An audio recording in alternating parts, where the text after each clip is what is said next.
ಬಹಳ ಮುಖ್ಯವಾಗಿ ಅಲ್ಲಿ ಲಭ್ಯವಾಗಿರುವಂತಹ ವಸ್ತುಗಳು ಏನೇನು ಅನ್ನೋದ್ರ ಬಗ್ಗೆ, ಜೊತೆಗೆ ಗೃಹ ಸಚಿವರು ಕೂಡ ಈಗ ಮಾಹಿತಿಯನ್ನ ಪಡಿತಿದ್ದಾರೆ.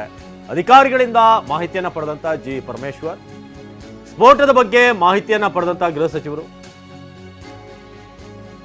ಅಧಿಕಾರಿಗಳಿಂದ ಈಗ ಗೃಹ ಸಚಿವರು ಕೂಡ, ಹೋಮ್ ಮಿನಿಸ್ಟರ್ ಕೂಡ ಈಗ ಮಾಹಿತಿಯನ್ನ ಪಡೆದಿದ್ದಾರೆ. ಏನೇನಾಗ್ತಿದೆ, ಏನು ಬ್ಲಾಸ್ಟ್ಗೆ ಕಾರಣವಾಗಿರಬಹುದು, ಇದೆಲ್ಲವನ್ನು ಕೂಡ ಈಗ ಗೃಹ ಸಚಿವರು ಮಾಹಿತಿಯನ್ನ ಪಡೆದಿದ್ದಾರೆ ಅಧಿಕಾರಿಗಳಿಂದ. ಜೊತೆಗೆ ಅಲ್ಲಿ ಹೋಗಿರುವಂತಹ ಟೀಮ್ಗಳ ಬಗ್ಗೆ ಕೂಡ, ಬಾಂಬ್ ಡಿಟೆಕ್ಷನ್ ಟೀಮ್ ಇರ್ಬೋದು, ಡಿಫ್ಯೂಸಲ್ ಟೀಮ್, ಹಾಗೇನೆ FSL ನವರು, ಸ್ಥಳೀಯ ಪೊಲೀಸರೆಲ್ಲರೂ ಕೂಡ ಅದೆಲ್ಲ ಬರಬೇಕು, ಒಟ್ಟಾರೆ ವರದಿ ಬರಬೇಕು.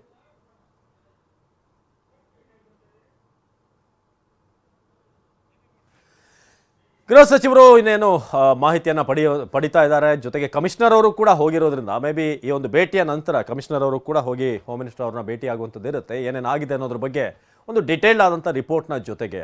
ಸೊ ಬೆಂಗಳೂರಿನಂಥ ಸಿಟಿ ಈಗಾಗಲೇ ನಾವು ತಿಳಿಸಿದ ಹಾಗೆ ಭಾಳ ವೇಗವಾಗಿ ಬೆಳೀತಿರುವಂಥ ನಗರಗಳಲ್ಲಿ ಒಂದು.